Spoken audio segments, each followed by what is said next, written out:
We have a lot to cover in today's video. The NHL trade freeze is about to be lifted. We have additional rumors on what other moves the Seattle Kraken might be making. We also have news that Zach Hyman might be a new member of the Edmonton Oilers here very shortly. And we have some updated trade rumors talking about Vladimir Tarasenko, as well as the New York Rangers and the Ottawa Senators. All that and more coming up next.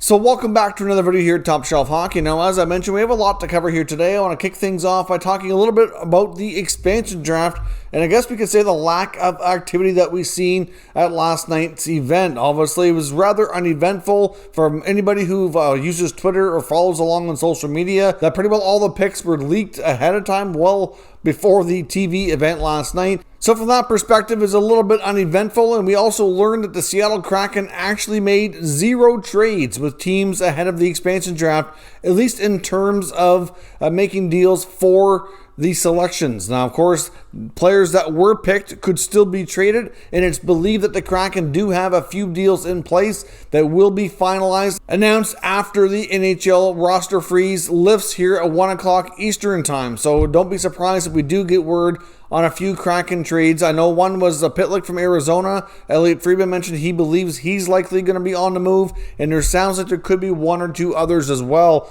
Now, there was reports earlier that the New York Rangers were zeroing in on Mark Giordano, and that they might be trying to work out a trade with the Kraken to pick up the former Flames captain, that they'd really like to have him on their blue line for next season for the remainder of his contract. That appears to be less likely as of right now. The Kraken actually had him present for the event, brought him out in a jersey, introduced him to the crowd, and I really don't see them going to all that trouble if they intended on trading him.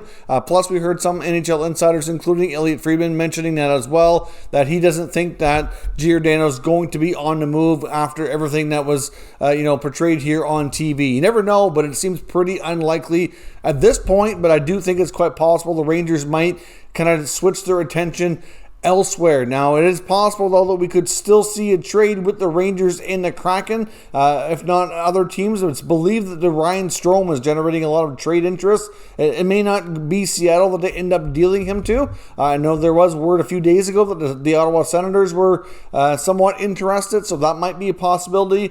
And there's other teams possibly in the mix as well. Either way, regardless, here in the next few days, I would not be shocked if we do get a Ryan Strome trade, even though that Strome for Giordano deal that was rumored and reported by some Rangers reporters earlier before the expansion draft doesn't appear to be on the table, at least not anymore. Now, a few other items of note here from the expansion draft. One of the top players selected for the Kraken was center iceman Yanni Gourde of the Tampa Bay Lightning. We did learn as well that Gourde actually was battling a shoulder injury through the playoffs and does require shoulder surgery. That surgery is coming up here in the next few days, and he's expected to be out for about 4 months, so he's likely going to miss the first 4 to 6 weeks of the season and likely return to the lineup and make his debut sometime probably mid to late November is likely what we're looking at here. So that's obviously some unfortunate news, but still, for the long haul, considering he has a number of years left on his contract, I still think he was a great pickup by Seattle and will be a tremendous player for them on a longer term basis. So we will see what happens here, but the Kraken are expected to be announcing at least a few deals here in the not too distant future. Now, before we go any further into today's video, I do need to pause for a moment and acknowledge our channel sponsor, Manscaped. Top Shelf Hockey is proud to be sponsored by Manscape. Of course, with Manscaped, we have a special offer here for all Top Shelf Hockey viewers where you can get 20% off and free shipping into all orders at manscaped.com. Now, of course, Manscaped just launched a brand new Lawnmower 4.0 trimmer, which is a fantastic product. They've taken the level up here, even again with the skin-safe replaceable blades. It's waterproof, it's wireless charging, has a travel lock on it, as well as a nice light so you don't miss what you're doing. So certainly a terrific product. Now, many people associate Manscaped with their trimmers, which is certainly kind of their top product, but they do have a lot of other great options as well, including what they call the Weed Whacker, which is another trimmer for your ears and nose. And they have a variety of deodorants and sprays as well, which also keep you fresh and are terrific as well. So certainly Manscaped has a lot to offer, and we certainly highly recommend all of their products. So check out manscaped.com and use promo code TSH for 20% off and free shipping.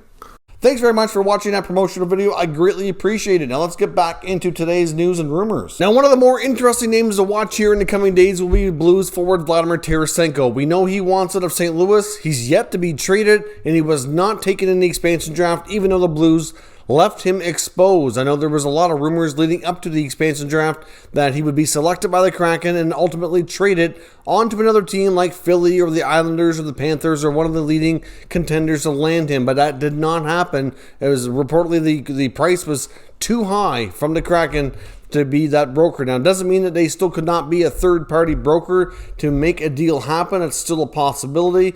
However, at this point, we're kind of back to square one in a sense with Tarasenko and the Blues. Now, we know that, like I said, Armstrong doesn't really have much leverage since the player wants out. Teams know this. I don't think the price tag is going to be overly high. We are hearing some reports that they're willing to retain some salary around 1.5, gets his cap hit closer to that $6 million mark. Makes things a little bit easier for teams to handle that. So, of course, that it's hard to say where things are going to go from here. I'm not sure how long this is going to drag out, but the same teams that were always interested before are still in the mix. Like I said, Florida, Islanders, and Panthers. Hard to say how things go. We saw the Islanders lose Jordan Eberle in the expansion draft, which frees up more cap space for them. They're up around $24 million if you factor in the Johnny Boychuk contract they can use on long-term injury reserve. So maybe they might be a leading contender in that sense, but the Flyers are another team. They'd have to move out a significant piece likely to take that on, unless the Blues are willing to take back Jake Voracek, which at this point we're not sure on that. And then, of course, when it comes to the Florida Panthers, they do have some available space as well, but they also have some big names that are going to be needing new contracts soon, and they kind of have to budget appropriately there as well. So hard to say exactly how everything goes down, but still a situation worth monitoring. But all we are on at this point, same teams are in the mix. Blues are willing to retain salary, and we'll see where things go.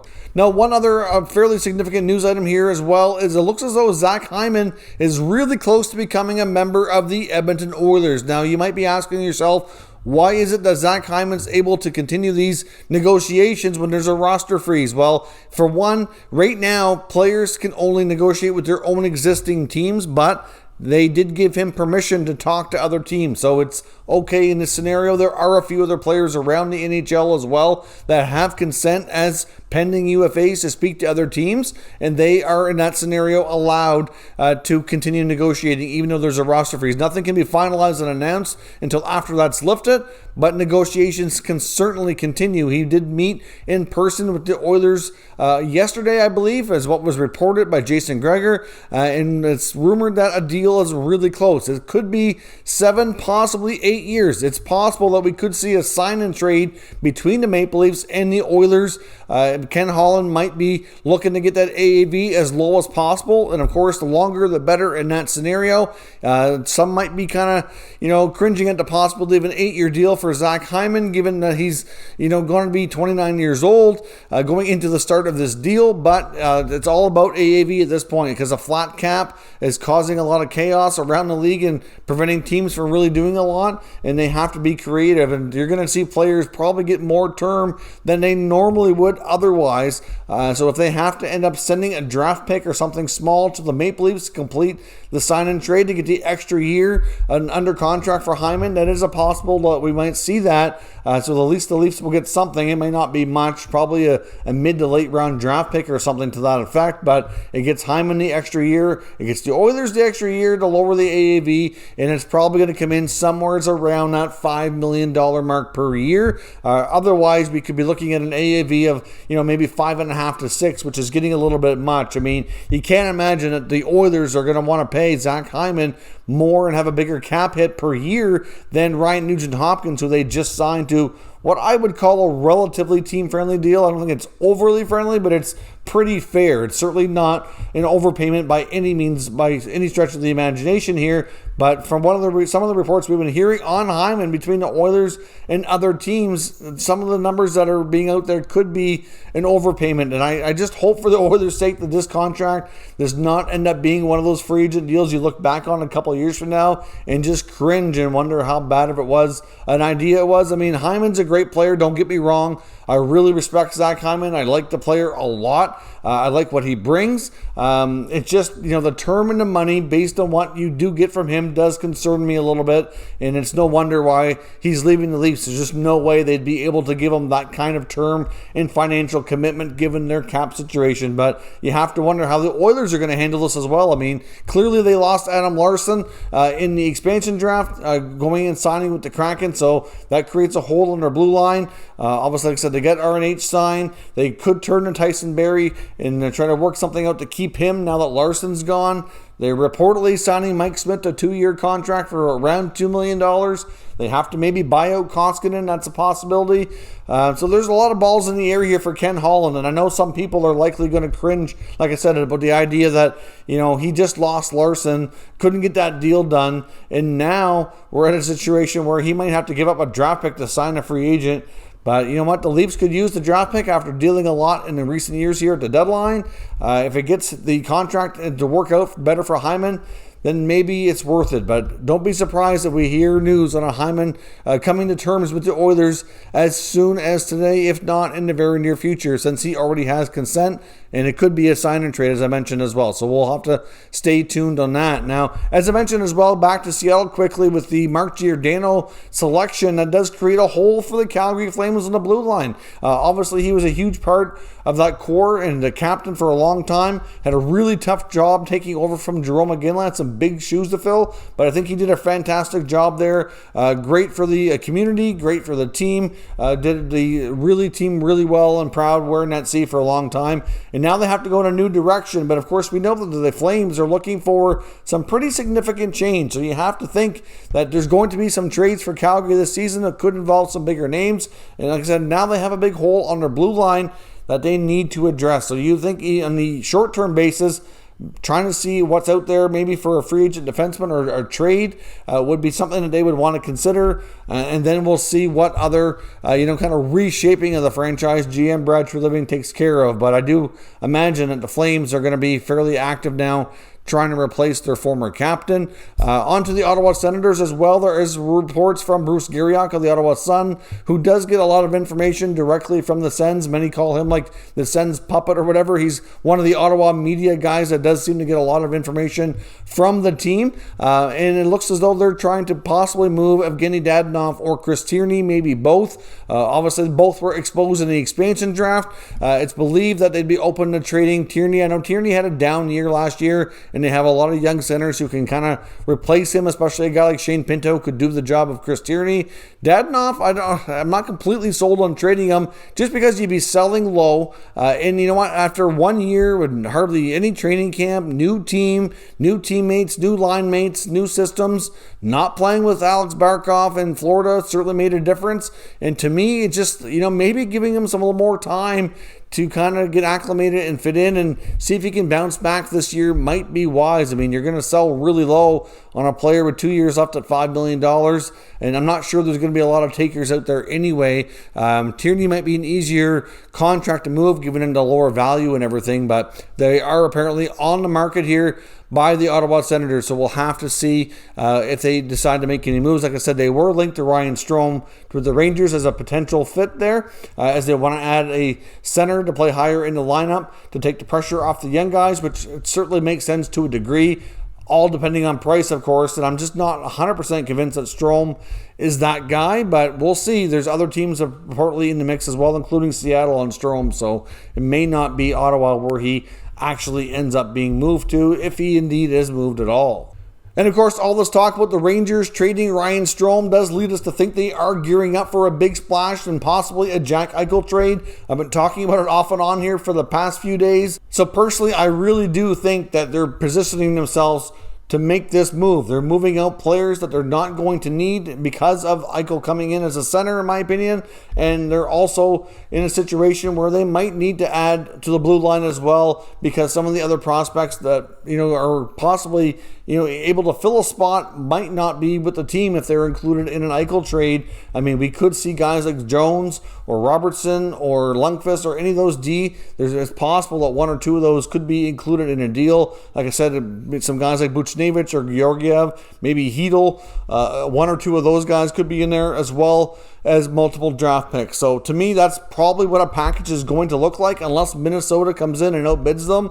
But they are pushing hard. They're also looking to add some additional grit as well. Barclay Goodrow was part of the culture change to make this team tougher to play against and have a little bit more size and strength there, but that's only the beginning. It is believed they will continue to add another couple of players in that regard to add some more muscle, but hopefully muscle with skill, who can certainly play a different role. I really don't have any particular players that are, rumored to be linked to the Rangers per se, but I would look around to guys like a Nick Delorier, or if the Vegas Golden Knights wanted to move Ryan Reeves, he would be ideal as well. Not to say that that's going to happen, but a Reeves to Rangers trade to me would make a lot of sense from the Rangers side. I mean, Vegas may not want to move him, but we know that Vegas is really, hard up for cap space too. So you just never know. And when it came down to some of the most important games in the playoffs, Reeves was a healthy scratch a few times. So, it wouldn't completely rule out that possibility. Can't say there's any linkage. I don't have any insiders reporting that that's something that's being discussed.